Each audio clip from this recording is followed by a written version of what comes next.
importantes en la vida de cada uno de nosotros. Hay dos días importantes.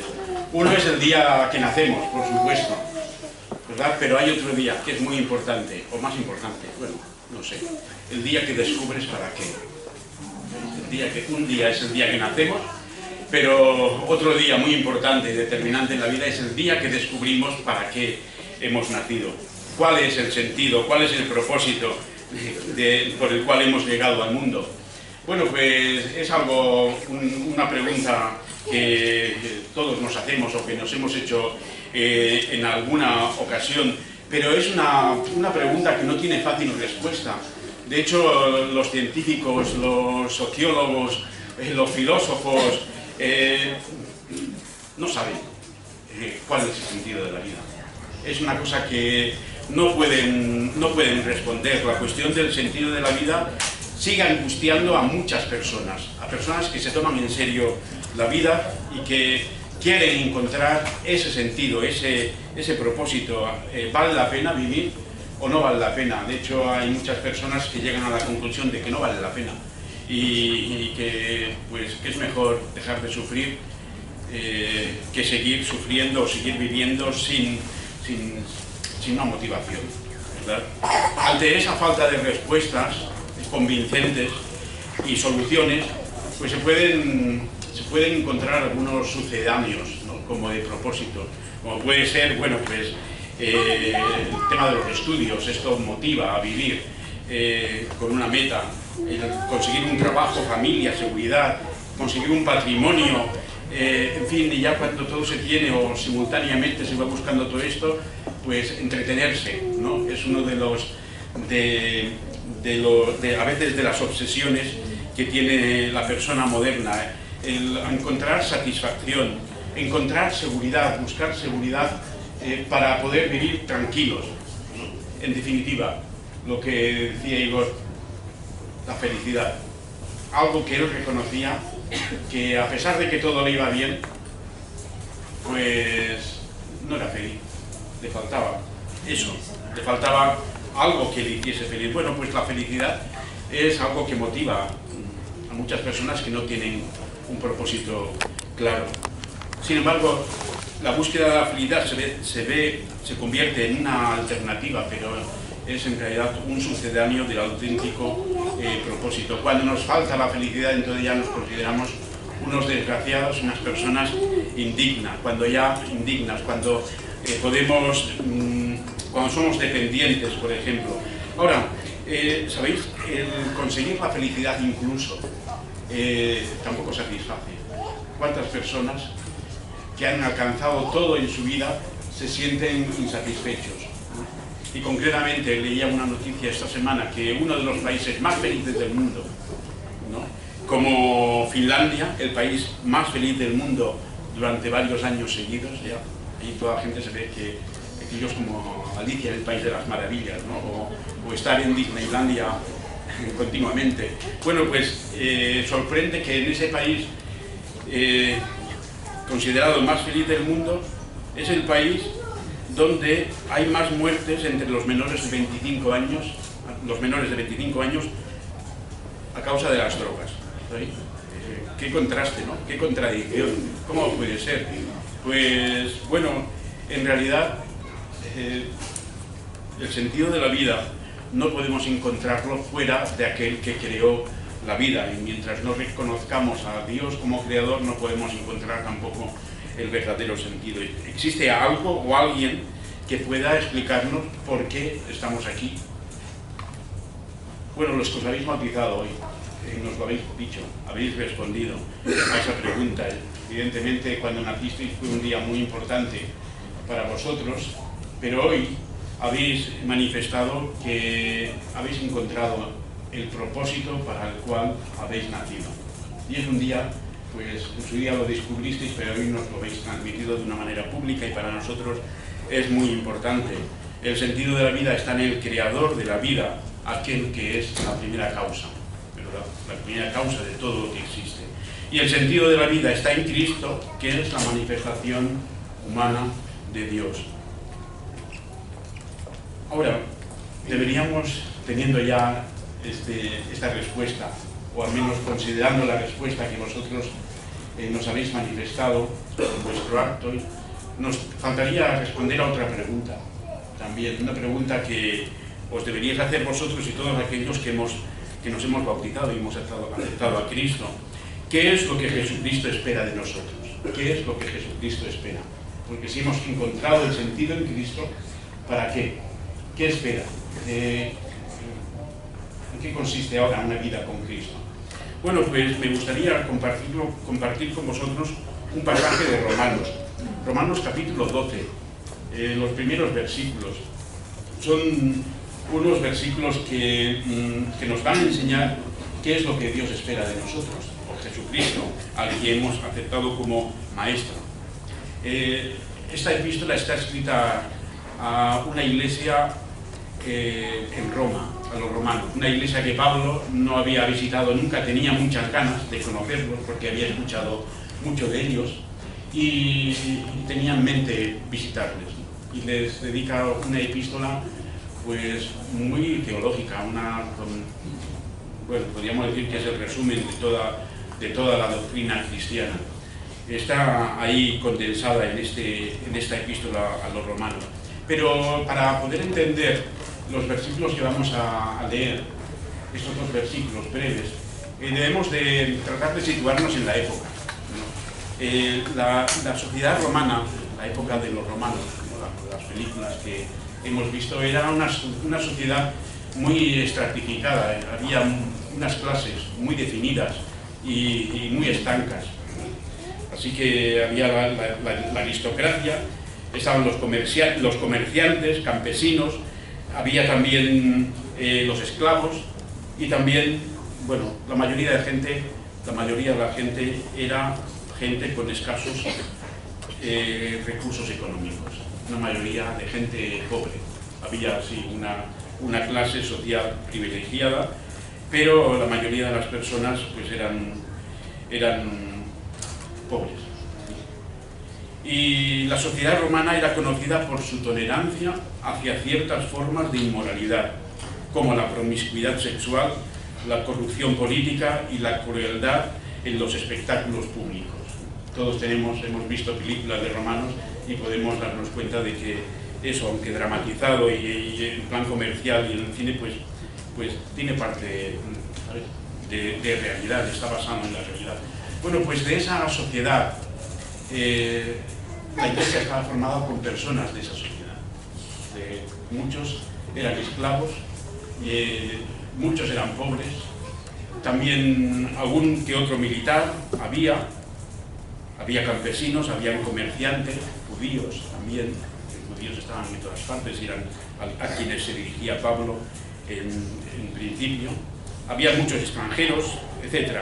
Bueno, pues de ese grupo de personas se forma una iglesia que no fundó Pablo, no sé, hay un misterio ahí, saben, seguramente los que estaban en Pentecostés, que regresaron a su tierra, pues se reunieron allí para celebrar a Cristo, y con el Espíritu Santo en ellos pues les convocaba. Ahora, en ese contexto de una sociedad corrupta y decadente, en ese contexto, los cristianos, los que formaban comunidad, auténticos discípulos, los que se bautizaban arriesgándose a morir, ¿verdad?, en el circo, pues los cristianos se introdujeron una moralidad diferente y desafiaron algunas de las normas y prácticas de la sociedad romana, algo que estaba muy instaurado, pero que era contrario a los criterios de Dios y a la voluntad de Dios y a la ley de Dios, ¿no? Por ejemplo, el énfasis en el amor, una sociedad que estaba muy dividida y muy enfrentada entre las diferentes clases. El tema de la compasión, la igualdad de los seres humanos, de las enseñanzas sobre la castidad y la fidelidad matrimonial, que era algo que chocaba en ese ambiente tan inmoral. Pues eso representó una ruptura con las normas morales prevalecientes en la sociedad romana de la época, ¿sabéis? Así que en nuestra época, en nuestra generación, la época que estamos viviendo, pues se parece mucho a lo que aquellos creyentes estaban viviendo en sus trabajos, en sus ambientes de familia y en la sociedad en general. Bueno, pues a esta iglesia, a esta iglesia formada por ese tipo de personas, Pablo les dedica esta epístola y estos pasajes, y este pasaje que os voy a leer. Les dice, en el capítulo 12 de Romanos 1 y 2, dice, y nos lo dice a vosotros y a todos los que hayamos sido bautizados en esta mañana, nos dice la palabra de Dios, hermanos. Así que, hermanos, os ruego por las misericordias de Dios que presentéis vuestros cuerpos en sacrificio vivo, santo, agradable a Dios, que es vuestro culto racional. No os conforméis a este siglo, sino transformaos por medio de la renovación de vuestro entendimiento, para que comprobéis cuál sea la buena voluntad de Dios, agradable y perfecta. Esto es lo que Pablo decía a los romanos en una sociedad pues tan parecida a la nuestra, y esto es lo que les estimulaba. Así que si nos preguntamos qué espera Jesús de los que han sido bautizados, de los que hemos sido bautizados, pues Jesucristo requiere de sus discípulos un compromiso firme a no dejarse arrastrar por las ideologías predominantes en la sociedad y estar dispuestos a sacrificarse por promover los valores del reino de los cielos. Es decir, compromiso y sacrificio.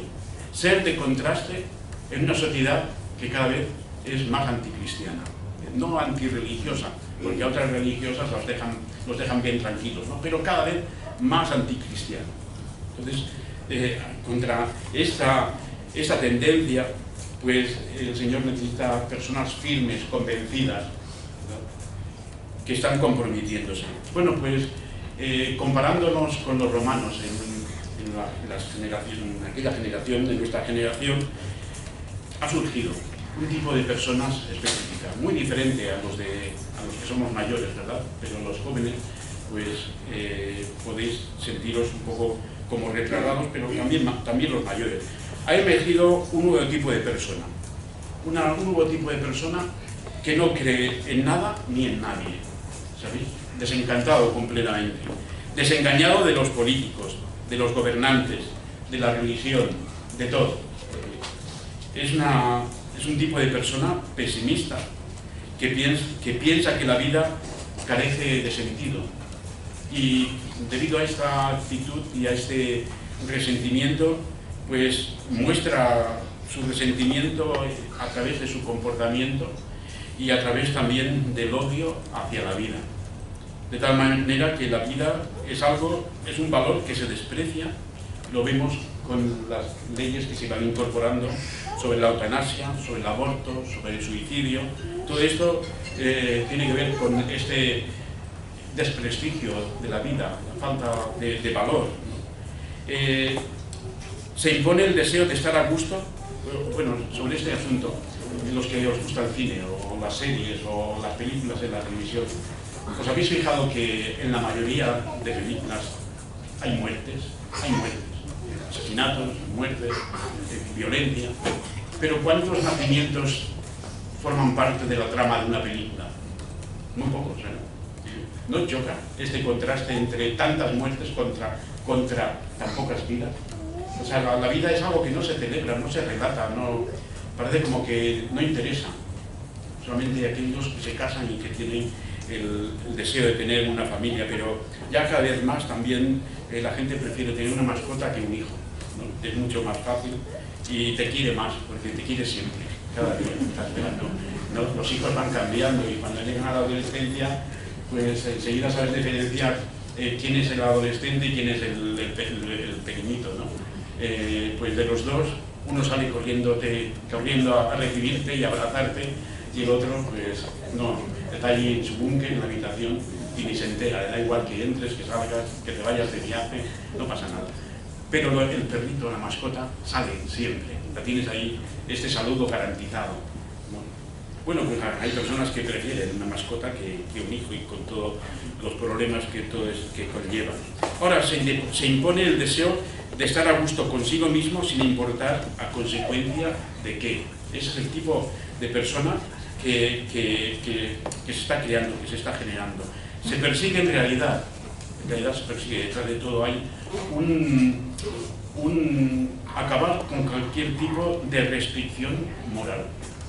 O sea, que nadie le diga que está mal o que está bien, no importa. Y también nos resulta muy contradictorio el hecho de que todo el mundo esté en contra de la guerra, en contra de la violencia, en contra de la corrupción, y en contra de todo este sistema, pero nadie puede cambiarlo. ¿Lo habéis fijado? Que todos estamos de acuerdo en esto, pero nadie puede cambiarlo, a pesar de los intentos y de las movilizaciones y todo. ¿Sabéis por qué? Porque solamente Cristo puede transformar la sociedad a través del cambio de la persona.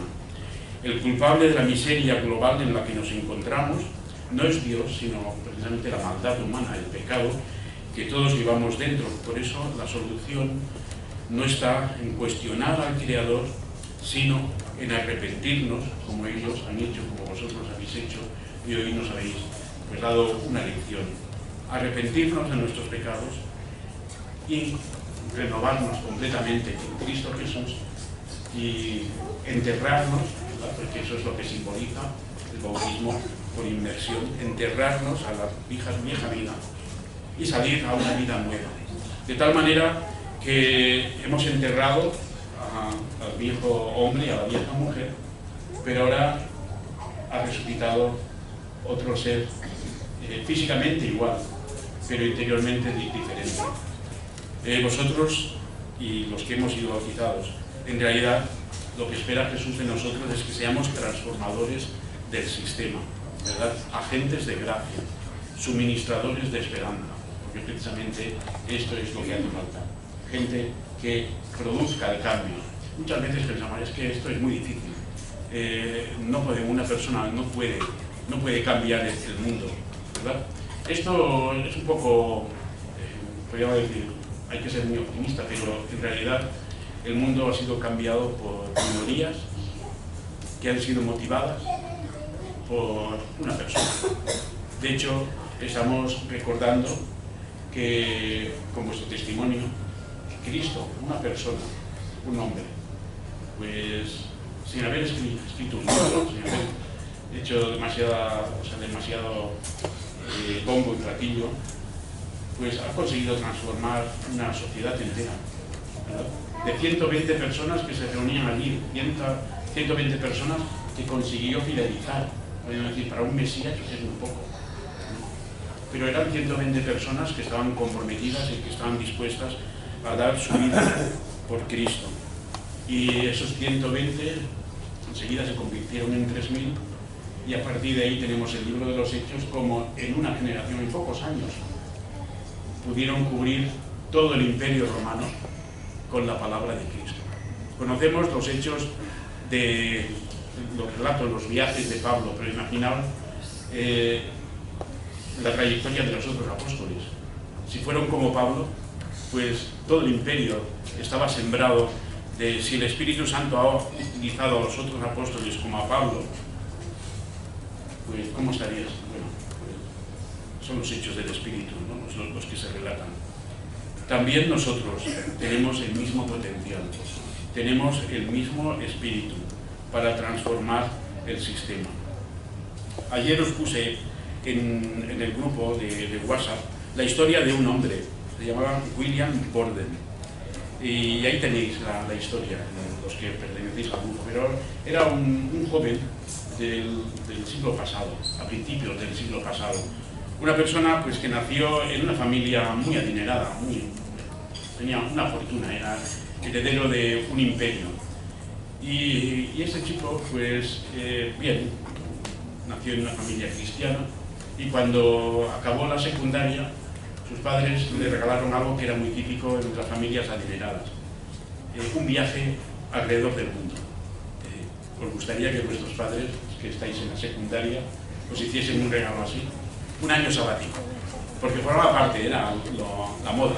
Así ven mundo y aunque pierden un año hasta que entran en la universidad o donde sea, ¿no? Pero ven mundo y adquieren. Bueno, pues a este chico su padre le envió alrededor del mundo con un mentor, y viendo el mundo, viendo la necesidad, se sintió conmovido y sintió que era una persona muy privilegiada, pero decidió ahí continuar los estudios hasta la universidad y todo, pero dedicar su vida a las misiones. Y se convirtió en misionero, de tal manera que él quería ir a China, un lugar concreto donde hay musulmanes en China. Y después de la universidad, pues consiguió el apoyo. Sus padres no estaban muy de acuerdo, pero él estaba muy convencido.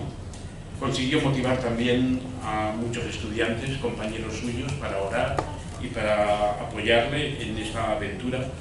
Y antes de ir a China tenía que pasar por Egipto para conocer el idioma, para aprender el idioma. Bueno, pues en Egipto, estando en Egipto, preparándose ya para dar el salto en China, contrajo una enfermedad. En cuestión de 3 meses se murió, ¿sabéis? Se murió. Y podríamos decir, pues, vaya historia más triste, ¿no? Y todo lo que había invertido, con 25 años, pues, qué pérdida de tiempo, ¿no? Qué pérdida de recursos. Ahora, podríamos pensar esto, una lectura, si la acabamos así la historia, pero cuando se enteraron en su país de su fallecimiento, pues claro, era una familia conocida y también su ejemplo, bueno, salió en prensa de tal manera que todos sus compañeros y todos los que le conocían sintieron un estímulo para las misiones. Y otros que leyeron la noticia, aunque no le conocían, también se sintieron motivados por la causa que él tenía y por su trabajo. De tal manera que miles de personas, entre ellos miles de estudiantes, fueron motivados para ir a las misiones. Entonces podríamos decir, valió la pena su vida, valió la pena su esfuerzo, su visión, su motivación a otros, valió la pena su muerte. Pues mira, hay veces no entendemos las cosas que pasan, pero a los que son creyentes, todo lo que suceda ayuda a alguien. Y lo que Dios tiene, la perspectiva que Dios no es la nuestra. Nosotros tenemos una perspectiva muy limitada, también con una fecha de caducidad según nuestra edad, por nuestro índice de, bueno, lo que podamos alcanzar en la vida, pero Dios tiene una perspectiva mucho más amplia. Entonces Dios trabaja con un plan que es eterno y nosotros somos agentes en una generación determinada, ¿no? Pero esta historia nos enseña de que nuestra entrega es incondicional. Y un lema, cuando vieron la Biblia de este chico, tenía un lema en su Biblia. ¿Sabéis cuál era? Su lema era, estaba escrito en su Biblia, sin reservas, sin remordimientos, sin vuelta atrás. Y eso es lo que hizo de él un siervo útil, a pesar de que murió con 25 años. Pero hoy, donde él pensaba ir, hay un colegio evangélico, ¿sabéis? Después de mucho trabajo y de mucha oración, hay un colegio evangélico, aunque él no lo sabe, no lo ha visto, pero ha sido gracias a él. Bueno, pues Gálatas dice, con Cristo estoy crucificado y ya no vivo yo, sino que Cristo vive en mí. Lo que ahora vivo en la carne, lo vivo en la fe del Hijo de Dios, el cual me amó y se entregó a sí mismo por mí. De la misma manera que Él se entregó por vosotros, por nosotros, también espera que nosotros nos entreguemos por otros, que han de creer en Él a través de nuestro testimonio. Se nota, hermanos y hermanas, que vuestra fe no es fruto de que os han transmitido unas ideas, sino que las habéis madurado. Ya no sois bebés, por eso escogemos esta forma de bautismo de adultos, porque un bebé no tiene criterio para decidir, pero vosotros lo habéis meditado. Hemos estado 4 o 5 meses meditando lo que significaba, las implicaciones, ¿verdad? Y se nota que para vosotros la fe no ha consistido en una transferencia de creencias o doctrinas, sino que es fruto de una experiencia personal, como nos habéis narrado. Una experiencia personal que resulta en fe y un encuentro con Dios. Y vuestro deseo de servir a Cristo, pues se traduce en la realidad de servir a otros, en la Iglesia, pero también fuera de la Iglesia, porque nuestro ministerio no se realiza solamente entre estas 4 paredes, sino principalmente en la sociedad. Así que tenéis y nosotros unos grandes desafíos por delante. En primer lugar, este anticristianismo que está creciendo. Esto es un desafío. De hecho, ya la Biblia nos advierte pues, que va a haber un ambiente anticristiano, ¿no? Que van a salir muchos anticristos. De hecho, han salido anticristos en cada generación, pero parece como que ahora van proliferando más, ¿no? Tenéis el desafío también de no amoldaros a esa cultura de la muerte, ¿no? El considerar normal el aborto, la eutanasia, el suicidio como escape, como alternativa para encontrarnos bien. Tenéis el desafío de la ideología LGTBI, ¿no? Que está tratando de ir en contra o de atacar la familia cristiana tal como el Señor la ha constituido. Y otros desafíos también. Pero, ¿sabéis? Hay grandes puentes que tenemos que utilizar y que podemos usar con esta generación. En primer lugar, es esa crisis de valores e ideales, esa crisis pues, de esperanza que existe, y donde no hay valores absolutos, no hay certezas. La gente necesita certeza, esa certeza que vosotros habéis demostrado hoy. Pues esto es lo que necesita la sociedad. Después también el desencanto y desesperanza generalizada. Pues nosotros tenemos la alternativa en Cristo Jesús, que nos da es algo real, ¿no? Y que nuestra experiencia la avala. También hay algo que tenemos en común con esta generación y es la ecología. ¿Sabéis? Es una de las sensibilidades más grandes de la nueva generación, el cuidar el planeta que hemos ido estropeando. Bueno, pues el planeta lo ha creado Dios, la vida la ha creado Dios, y en el sentido de que una generación está interesándose por eso, por conservarlo. Cuando uno penetra y conoce y admira la creación, pues muy fácilmente puede llegar al Creador, ¿sabéis? Así que es un terreno común en el que esos desafíos podemos tratar de cumplir. Mirad, el mundo, ya para acabar, podría clasificarse en 3 clases de personas. Los que hacen que las cosas sucedan, como este chico, este misionero, William Gordon. Podéis conocer más en internet, hay más datos de él. Los que hacen que las cosas sucedan. Hay otro tipo de personas que observan cómo suceden las cosas, son espectadores. Y hay otros que no tienen ni idea de lo que está sucediendo, no se enteran, están viviendo, ya tienen unos sucedáneos de propósitos, pero ¿qué espera Jesucristo de nosotros, de vosotros, de sus discípulos?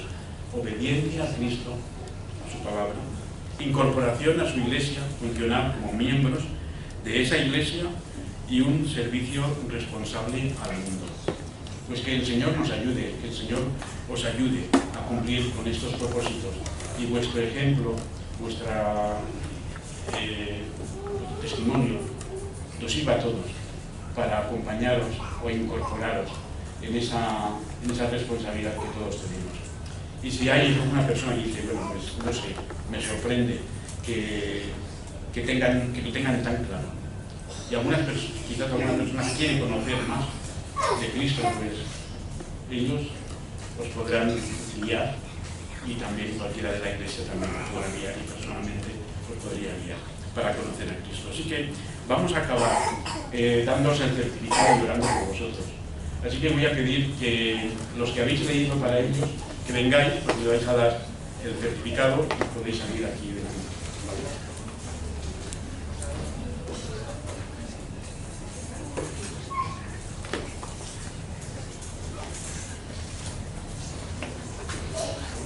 Podéis poner aquí.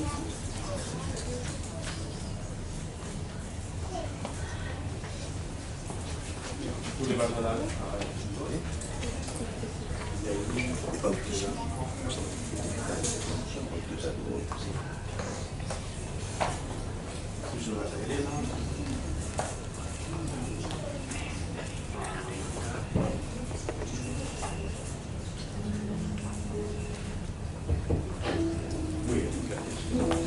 Muy bien, pues vamos a ponernos de pie todos. podéis hacer la entrega, los bautizados, de todo. Venid más para acá porque que salgáis en la foto.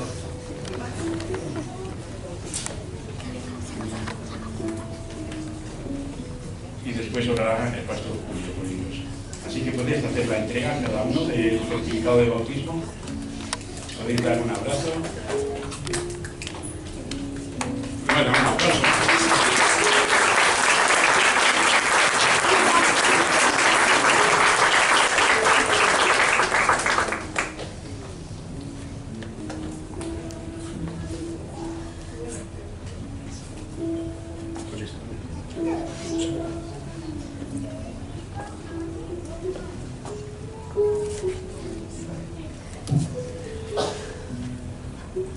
Nuestro buen Dios, nuestro Salvador, nuestro Consolador, invocamos tu nombre en esta hora, muy agradecidos por sentirnos tan amados por ti y formando parte de tu pueblo, elegidos entre tantos millones de seres humanos para formar parte de tu pueblo, heredero de la gloria eterna. Señor Jesucristo, en esta mañana nos sentimos muy gozosos de poder cumplir tu mandato, de ir por todo el mundo y anunciar el Evangelio a todas las gentes, bautizándoles en el nombre del Padre, del Hijo y del Espíritu Santo, y enseñándoles todas las cosas que tú nos has mandado. Gracias, Dios mío, porque después de tantos años, tu palabra, que es viva y eficaz, ha hecho efecto en la vida de estas 5 almas preciosas que tú has elegido para ti, y que ellas han dado testimonio de su fe en ti, como adultos conscientes de lo que significa seguir a Cristo, no por tradición ni por imposición, sino por convicción. Gracias, Señor Jesucristo, por este honor que nos concedes, y especialmente a mí, de poder bautizar a mi primera nieta. Señor, que tu bendición les alcance siempre, que puedan ser ejemplos de fe y conducta cristiana en medio de esta sociedad pagana, tan corrompida en la que estamos viviendo. Y que tu bendición sea también sobre cada persona aquí presente. Y especialmente te ruego por los jóvenes y los niños, para que ellos, si están aquí escuchando tu palabra, lleguen a ser un día también discípulos tuyos. Te lo suplicamos, Señor, para tu santa gloria. Amén. Amén.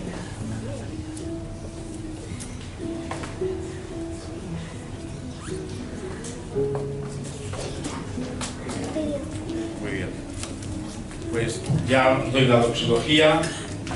Que el Dios de esperanza os llene de todo gozo y paz en el querer, para que abundéis en esperanza por el poder del Espíritu Santo. Amén.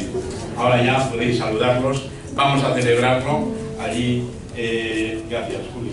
Muchas gracias. Y vamos a celebrarlo todos. Que el Señor os bendiga. Muy bien.